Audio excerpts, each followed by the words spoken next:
Chapter 18. Veritas on the spot. Bob Henderson sat in the Camille room of the Hurricane Inn, scanning menus that included grilled cheese sandwiches. His mood had lightened after he was able to move to the vacated Camille room on Friday. Every picture emphasized grace and heroism in the midst of turmoil.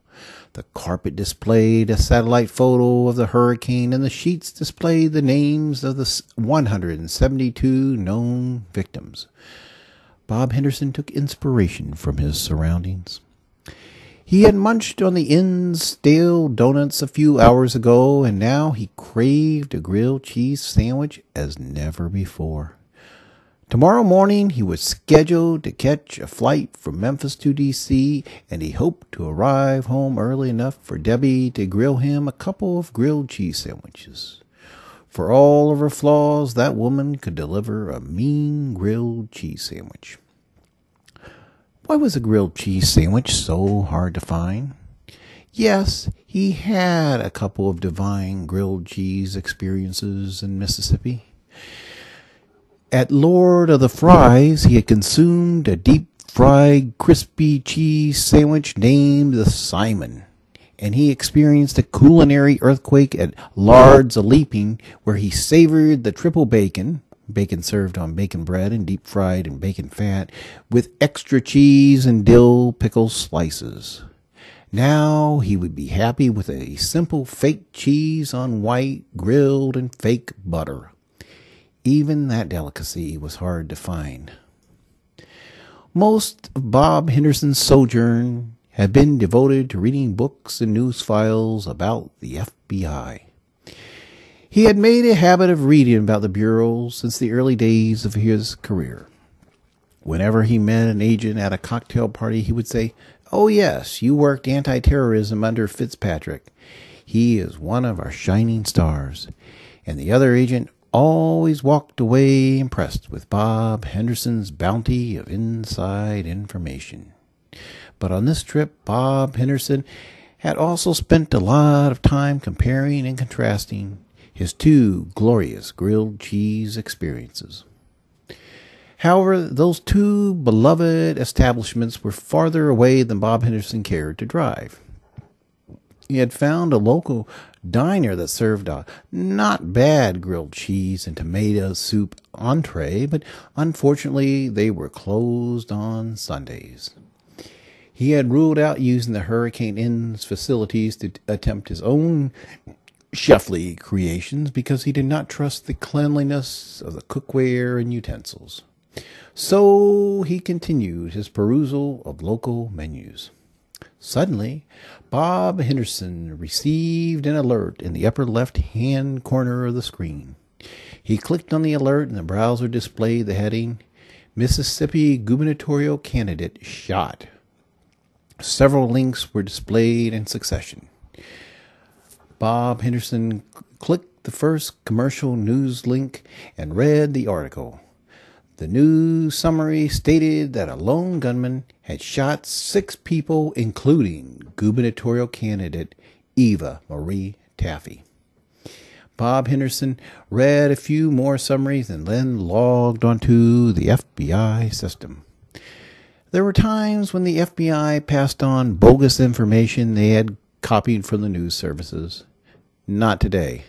They correctly reported 5 gunshot victims and identified one victim as Eva Marie Taffy. They reported multiple gunmen and stated that the situation had the markings of an assassination attempt. Bob Henderson called a few high-ranking FBI officials, but none of them knew anything. He called Sheriff Drain and left a message on his cell. In a flurry, Bob Henderson pulled on a dress shirt and tied the gray tie his older daughter Sherry had given him 15 years ago. He brushed his teeth and voided and headed out towards Oxford. The usually cautious Bob Henderson topped 90 miles per hour in his Saver-mobile. He probably would have gone faster, but this seemed to be the upper limit for this conservatorium. About an hour into his trip, Bob Henderson was pulled over by a Panola County Sheriff's deputy on Highway 278. Bob Henderson presented his FBI badge and identifying medallion. Before the deputy could speak, he told him that he was racing to Oxford on official business. The deputy stared at him blankly. Then he weakly said, "Let me shake your hand." Bob Henderson placed his hand in a fleshy vise, and it was released gently. The deputy softly explained that one of the victims was a Mississippi highway patrolman named Tom Tulip. This deputy had met Tom Tulip, but he did not know him well. "All I know for certain is that he took one to the head. That is never good." Bob Henderson felt a hint of sadness. He had never met Tom Tulip, but the deputy was shaken by the event, and his gloom was contagious. The deputy informed Bob Henderson that the fallen trooper worked out of the Batesville station, and fellow officers were dropping by to show their support. He planned to drop by at the completion of his shift. With that, Bob Henderson asked the deputy his name, and he told him it was Rick Terry. Bob estimated his age to be about 30. They parted, and Bob Henderson changed his plans. He would drop by the Batesville unit instead of continuing on to Oxford. It was closer, and the atmosphere would probably be friendlier. At Batesville, police cars lined both shoulders of the road, giving clearance to official vehicles that darted in and out of the stationer's entrance. City and town police from nearby municipalities, deputies from neighboring counties, game wardens, correction officers, dog catchers, and meter maids arrived in uniform. Some, like Bob Henderson, wore badges around their necks. They clustered in somber groups of 6 to 10 people. Bob thought of his deceased brother-in-law, Gary. Gary was Debbie's kid brother.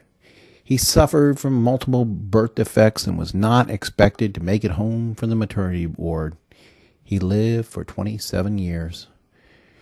Gary was a police buff, and he found his niche in uniform sales.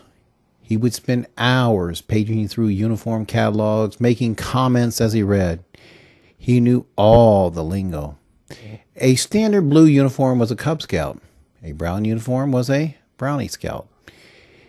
A tan uniform was a Boy Scout, and a green uniform was a Kelly.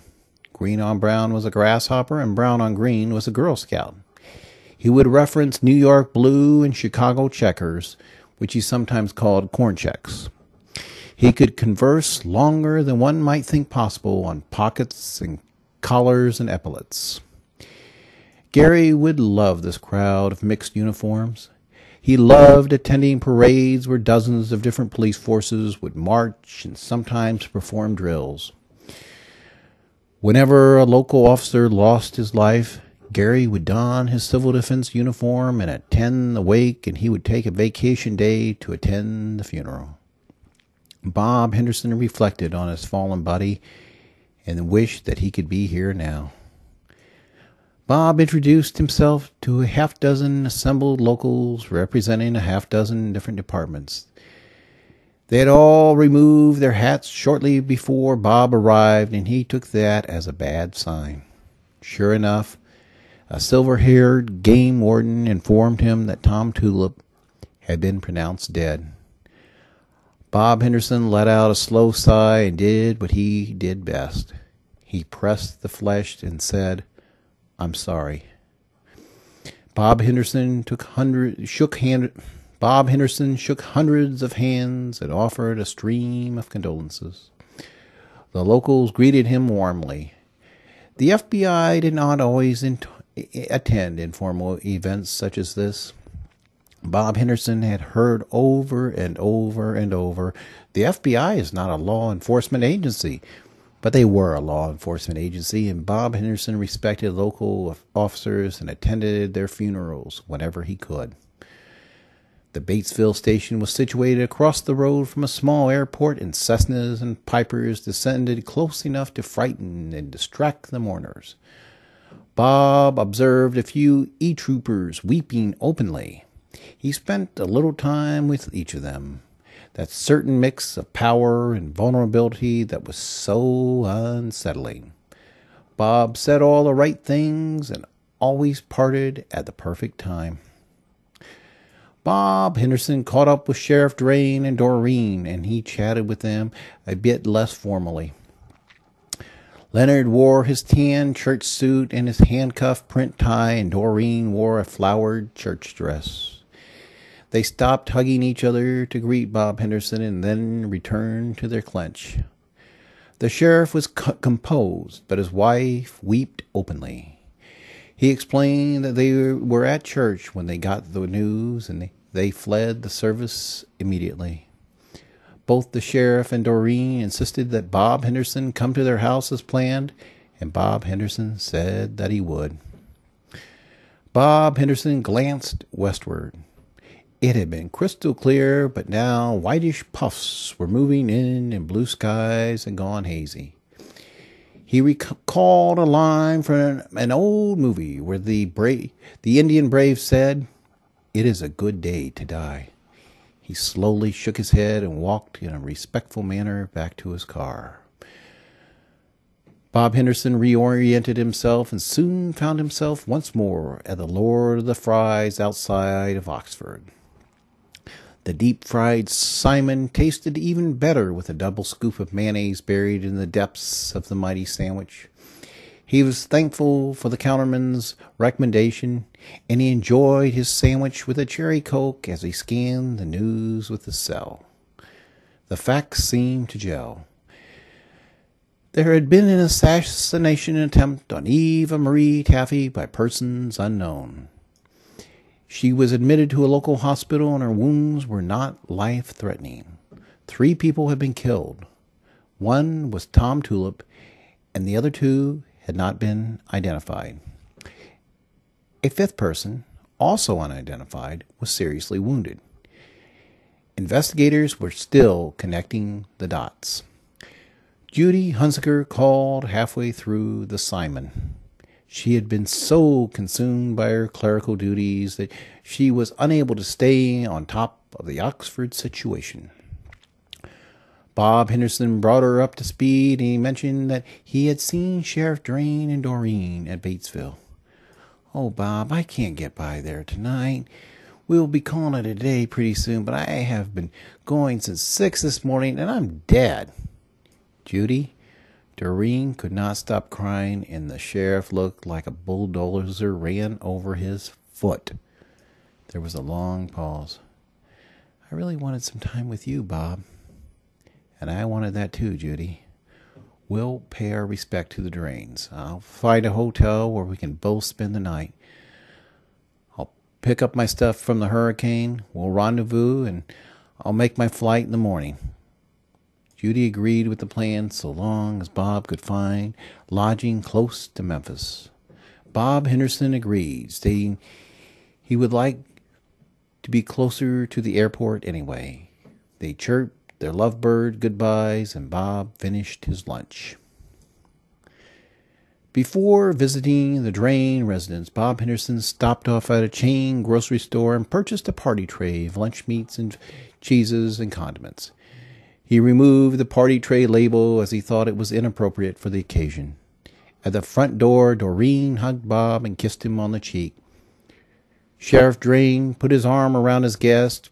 With a hint of whiskey in his pronunciation, he stated, "Damn, I'm glad you're here." Doreen excused herself to attend a church service. "Leonard's going to stay here with you. He's had a couple of drinks, and that's okay. That's how he deals with grief. But I have to pray." Bob Henderson refused anything stronger than a Coke. The 2 men sat at the cozy table and talked as if they'd known each other since high school. "I talked to Trooper Tulip a few times on the phone," the sheriff explained. "I might not have remembered him if he had a more common name." "He was respected by his peers. That much I know about him," Bob Henderson interjected.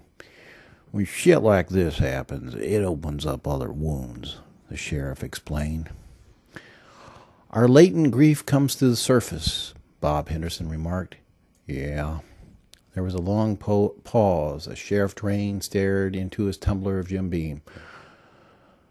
I know it was a trigger for our own sorrow. Lots of these folks at funerals are crying for themselves. I understand that. Still, Sheriff Drain stared off into space as the police scanner interrupted his thoughts.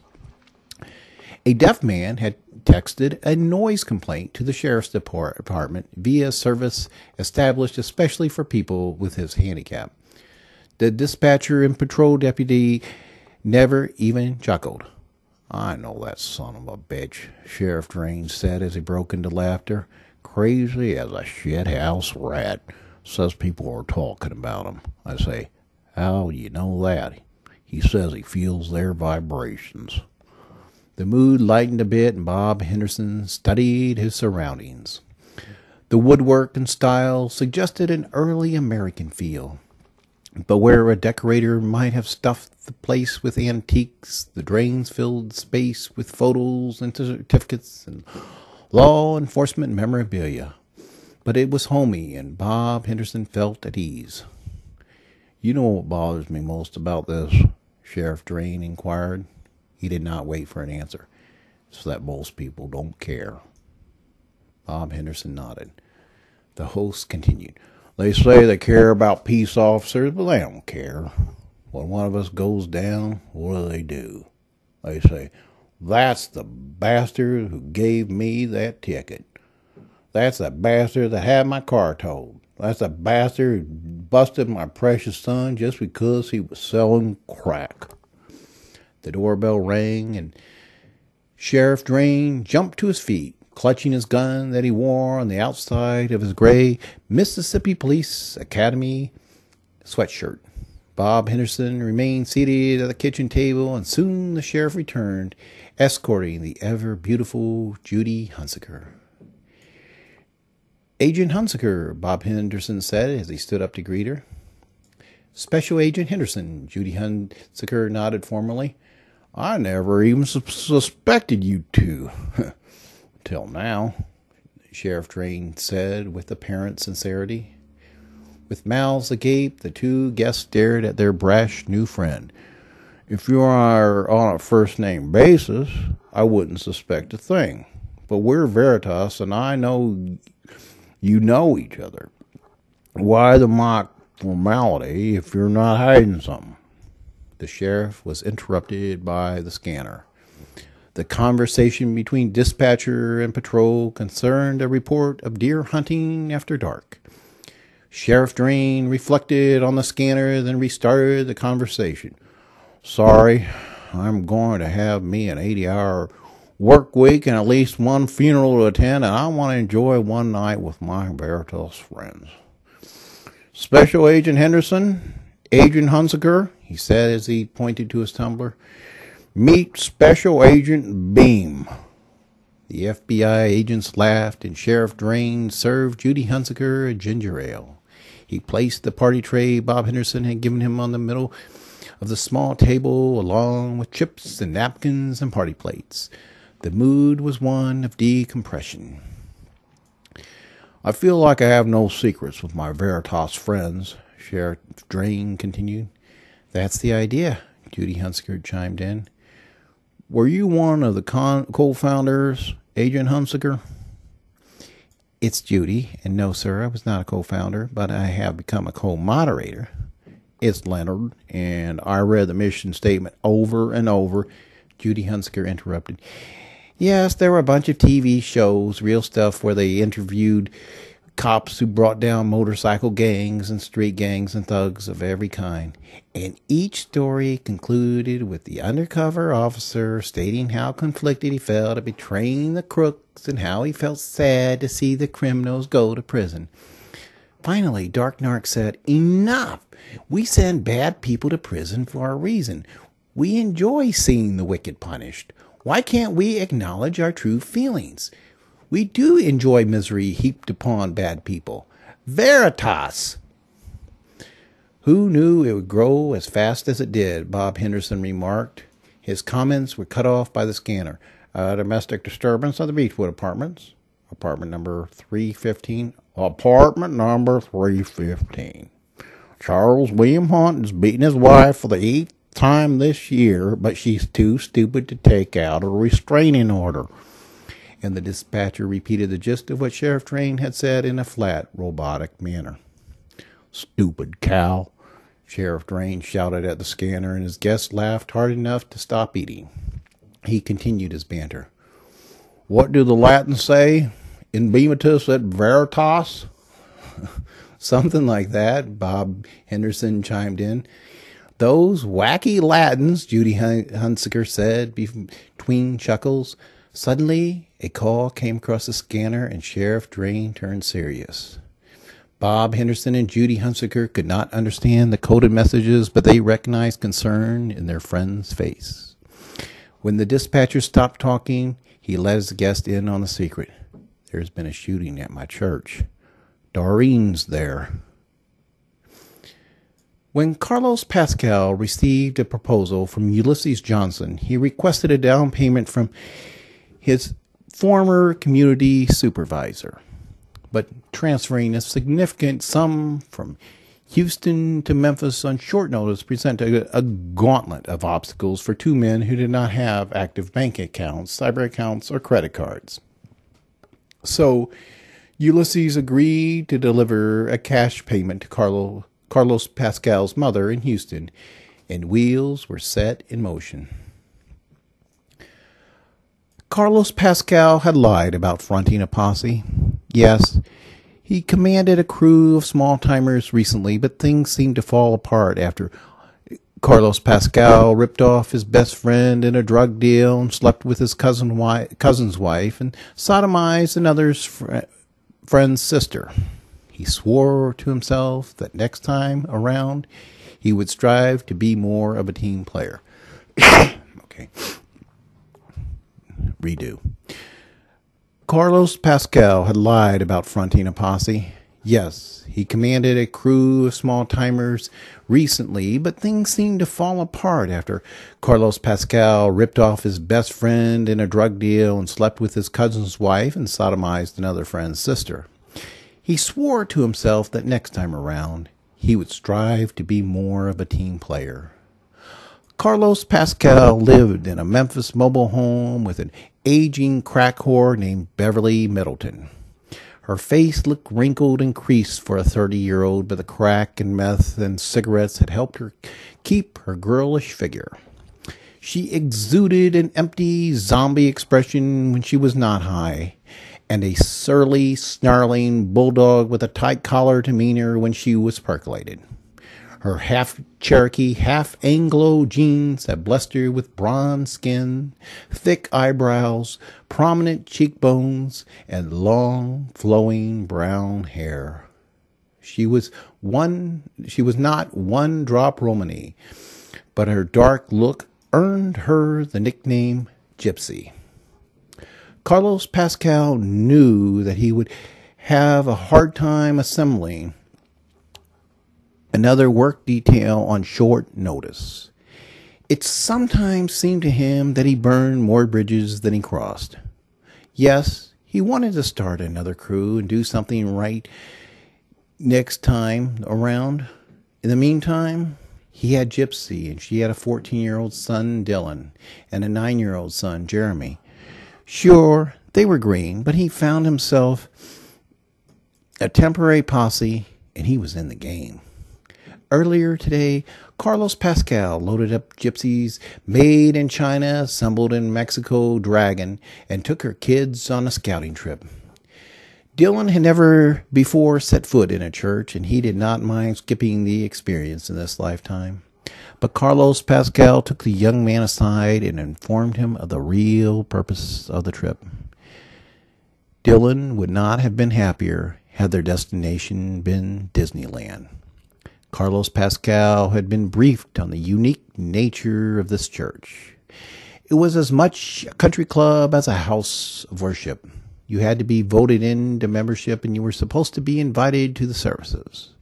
The church had no website or phone number. It was not affiliated with a sanctioning body. It even went by a half-dozen different names. The Olive Branch Church of Christ, as it was listed on legal documents and checking accounts, was the brainchild of the Reverend Stanley Turnipseed. It was a church that ministered to white law enforcement officers and their families. Black Leos were referred to the Reverend Elijah Gooding's church barn in nearby Tunica County. The Olive Branch Church of Christ had not yet formulated a policy on other minorities, but Carlos Pascal hoped that with his mostly Euro-Cuban features he might gain access. He had spent a few dollars on dress clothes, and he had cut his hair and practiced cop faces in the bathroom mirror. He had shaved his goatee except for the cop stash. He reasoned that Gypsy could pass as white, their two pale-skinned sons would be no trouble at all. At the church, a uniformed police officer waved the makeshift family into the parking lot, forcing a smile on Carlos Pascal's charming face. They wandered into the back of the church, and no one gave them a second look. Before the service began, the Reverend Stanley Turnipseed stood up and spoke about his wife's recent homicide. The minister had been consumed by grief, and as such, he had not been afforded the opportunity to thank the young lady who saved his life. He pointed to Purina Pierce, who was seated in the front row on the left. Carlos Pascal focused his attention on the bearded man in the front row, whom he correctly concluded was her father. As the prepubescent glamour girl approached the altar, the congregation rose to their feet and clapped. Carlos Pascal took the opportunity to whisper instructions to Dylan and Jeremy. He wanted Dylan to introduce himself to Purina Pierce at the conclusion of the service. He would then ask her if her family planned to attend the evening service. Carlos Pascal instructed Jeremy to introduce himself to Purina's younger sisters and ask them the same question. None of them knew that they would have to wait 4 hours to get an answer. The Reverend Stanley Turnipseed conducted 2 back-to-back services every Sunday. The first service was a traditional Protestant service for Caucasian Leos, readings, sermons, and traditional hymns. There would be a brief intermission, and about half the congregation would say their goodbyes. As the traffic cleared out of the dusty parking lot, the second half of the service began. The crowd moved closer, and a charismatic ritual ensued. Carlos Pascal and Gypsy and the boys clapped to the music and tried to fit in. Carlos Pascal was surprised to see Dylan walk up to the altar and be slain in the spirit. And at the conclusion of the spectacle, the boys did what they were brought there to do. They chatted with the Pierce girls and learned that their family planned to spend the afternoon at the home of the Reverend Stanley Turnipseed and then return for evening services. Gypsy expressed pride at her son's accomplishments, and Carlos Pascal smiled broadly. On the way back to Gypsy's house, Carlos Pascal noticed the usually verbose Dylan had grown silent. He perked up after they returned home and consumed celebratory quantities of Burger King cuisine. At the conclusion of the feast, Carlos Pascal met with Dylan in private. He would be given the honor to pull the trigger on James Charles Pierce. As the family waited outside in the Idling Dragon, Dylan would creep up behind the Pierce patriarch and empty the contents of a .25 pistol into his back. Today, Dylan would become a man. And the slight, pale Dylan listened to Carlos Pascal's proposal and meekly said, "No." Figuring the kid was scared, Carlos Pascal tried to boost his courage, but that wasn't the case. "I heard the word," he stated emphatically. "What word?" Carlos Pascal inquired with genuine curiosity. "The gospel." Dylan did his best to recite the gist of the reading of Luke that he had heard for the first time a few hours ago. The parable about seeds that fell on the hardened path and other seeds that were choked by thorns. But the seed is planted in me, and I receive the Spirit. Carlos Pascal grew bellicose and screamed at the ingrate who had eaten his food, and Dylan Middleton wheeled on his toes and fled the mobile home and raced down the street out of sight. Carlos Pascal did not pursue him. Instead, he turned to Jeremy and smiled. "Are you ready to become a man?" he asked the 9-year-old towhead. "Yes," he answered with the pronounced lisp that had compounded his childhood misery. Jeremy Middleton. "Yes," he answered with the pronounced lisp that had compounded his childhood misery. Jeremy Middleton had pleased his mother and his father figure. While Dylan abandoned his family, Jeremy became the good son. He accompanied Gypsy and Carlos back to the church after dark. In the crowd that was noticeably smaller than the morning congregation at its peak, Jeremy Middleton pussyfooted to the front of the church. There he emptied 6 shells into James Charles Pierce. Jeremy did not land the kill shot. He severed Pierce's spine and he made his liver bleed. He perforated a kidney and he caused a septic reaction. But he failed to complete the job. He failed to exterminate James Charles Pierce. The failure was not immediately perceived, and Gypsy Middleton beamed with pride at her younger son's performance. She knew that Carlos Pascal would not approve of her capturing the magical moments on her cell cam, so she waited in the back seat of the two-door Dragon per Carlos' instructions. She was to leave the front passenger seat open to expedite Jeremy's entrance, which made it a bit harder for her to exit. With a fluid, calculated motion, Gypsy Middleton lowered the front seat, opened the door, and exited the Dragon. "I'm checking on Jeremy," she muttered as she fled, knowing she would face severe corporal punishment later. But this is Jeremy's big day, the highlight of his young life. And if she had to endure a face-pounding later, so be it. Gypsy Middleton entered the church and hesitated. She tried to survey the situation and to spot Jeremy. Yes, the Pierces were in the front row, and there was Jeremy, slinking up the center aisle. He was but 30 feet from his target. Gypsy Middleton had always had high hopes for her older son, but not for Jeremy. Jeremy was a pussy, and everyone always called him that. Well, she sometimes called him a fucking cocksucker when she was mad at him. He was always complaining about something, usually a toothache.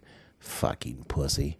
Not even a cup of oxy could shut the little bastard up when he had a toothache. And he was skinny and weak, and he always cried when his brother beat him. But Dylan, Gypsy's pride and joy, had lost his courage, and little Jeremy was stepping up to the plate. No one would ever call her baby a pussy again. No one. Gypsy was not a tall woman, but standing on a pew with cell held high, she was able to capture her little tyke as he calmly effectuated the plan.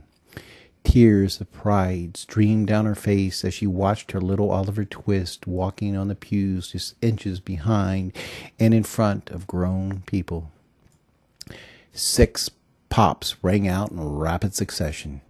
Gypsy observed more peace than chaos. No one tried to grab Jeremy as he fled the crowd and then raced back down the center aisle. Every single witness froze in confused silence. They had been clapping and shouting and singing. What had happened? Gypsy fell in just steps behind her fleeing son. He gallantly held the door for his mother, and she dove into the back seat. The flame red Dragon, equipped with stolen Mississippi license plates, tossed dust and gravel at the parked cars that had fled the parking lot. When Sheriff Drain barked out a "Come on," Bob Henderson and Judy Hunsker fell in behind the leader. They jumped into the unmarked LTD with Judy Hunsker in the back seat and her Bureau Superior riding shotgun. With his partner stowed, Sheriff Drain circled back to the front door and idled the car as he bounded up the brick walkway to lock the front door. Another couple of Herculean steps, and he was back at the helm with his reds and blues turned on. Bob Henderson buckled his seatbelt. As there was no partition, he was able to twist back and see that Judy Hunsker had her belt on. Sheriff Drain was all of his chatting on the mic, barking on his cell speaker, his acrobatic one-handed driving, and his fidgeting with the bottled water had managed to buckle his own seatbelt. Bob Henderson was impressed with his driver's ability to multitask. When there was a pause in the chatter, Sheriff Drain explained his actions to his passengers. The sheriff suspected that the gunman came from Memphis even though he had Mississippi plates. Most bad things originate in Memphis, he explained. He suspected that the gunman would not drive directly back to Memphis. He would probably meander and take a roundabout path home to try to shake the hounds off his trail. Sheriff Drain took a gamble that the gunman was moving east on Cynthiana Road. The Olive Branch Church of Christ was located northwest of Sheriff Drain's house in the general direction of Memphis. If they hurried and the gunman was indeed moving away from Memphis, they might cut him off as he raced across DeSoto County on Cynthiana Road. Cars and trucks and motorcycles pulled over for the flashing lights. Bob Henderson gazed out the window. The two-lane road seemed to roll through a mix of small farms and subdivisions, but a haze had set in, and it was hard to see very far in the dark. Bob Henderson's observations were interrupted by the chatter on the radio. Under his coat, he gripped his pistol. He had never been in a firefight, and his heart raced at the possibility. He had never been in a car chase either. He knew that Judy Hunsker had also missed out on those experiences, and he dared not look at her so as to not show his anxiety. He tried to remember the last time he had fired his weapon. He tried to remember the last time he had cleaned his weapon. He used to do those things now and then. At the intersection of Savage Pike and Cynthiana Road, Sheriff Drain pulled onto his shoulder and turned off the emergency lights. He idled the LTD about 30 feet from the stop sign. Should a red dragon pass through, the LTD would be in perfect position to jump on its tail. The sheriff immediately started a conversation with a deputy on his cell, and he used the radio to let the dispatcher know his location. He terminated the call with his deputy to take a call from a Shelby County, Tennessee lieutenant. He concluded that call in mid-sentence. A flame-red dragon passed by them going east on Cynthiana Road. Sheriff Drain flipped his emergency lights on and plowed the LTD into hot pursuit. In seconds, he was on the dragon's tail. When the dragon sped up, the occupants of the LTD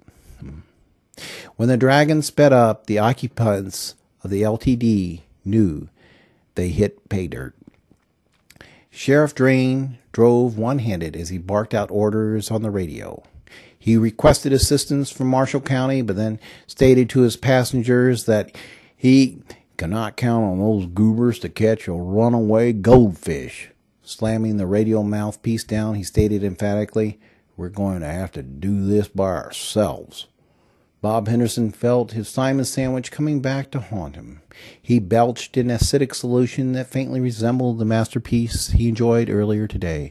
Stay down, he whispered under his breath. Sheriff Drain got close enough to read the license plates and broadcast them across the airwaves. As he did, Jeremy Middleton stood on the front passenger seat and stuck his tiny head through the sunroof. From this contorted position, he fired 6 shots at the LTD. 2 bullets hit the windshield and sprayed glass throughout the cabin. The glass shrapnel caused a superficial cut on Sheriff Drain's forehead that caused blood to flow into his eye. Sheriff Drain applied the brakes and frantically wiped his eyes with his shirt sleeve. He shook his head a couple of times and then placed his handkerchief on his cut. He held his head back so that it did not slide off his forehead.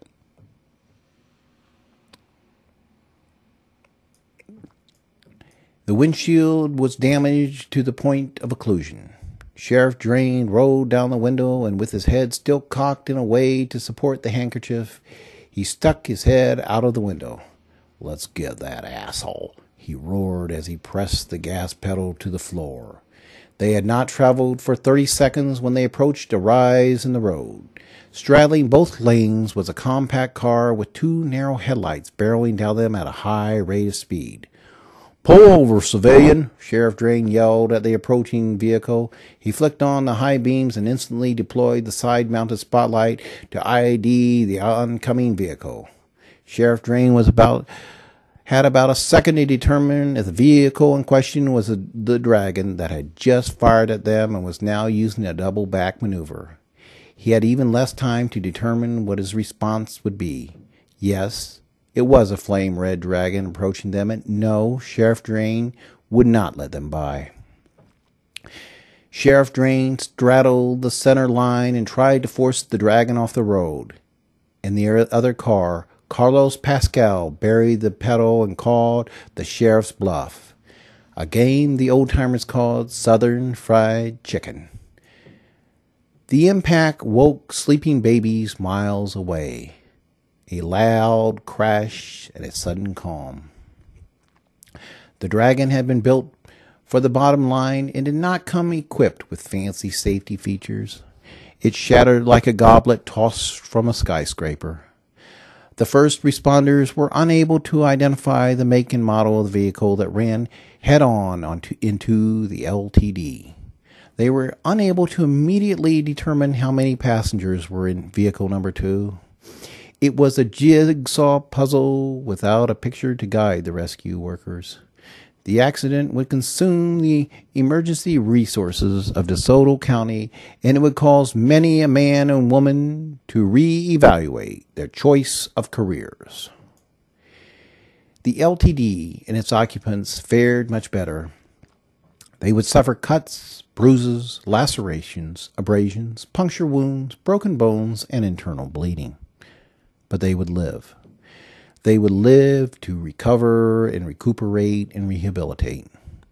They did not immediately consider that they would win awards and their courage would be praised low and high. They were heroes in the making. The snub-nosed LTD would be purchased by the Ford Motor Company for its public relations value. It would be the feature of an advertising campaign Ford directed at police agencies. The enhanced safety features standard on all police edition LTDs would be recited in detail. The suspension, the chassis, the side airbags, the cushioned steering wheel, the cushioned dash, accordion steel, and automatic fire extinguishers had been features of this once mighty police cruiser. LTD, Life to Defend, it would also mutate into LTD, Live to Defend, and LTD, Love to Defend for certain niche audiences, would be an advertising campaign studied and admired and copied by pitchmen for decades to come. A retired FBI agent named Bob Henderson would become the human face of the public relations masterpiece. The poster child for police vehicular safety, Bob Henderson would prosper beyond his most grandiose projections.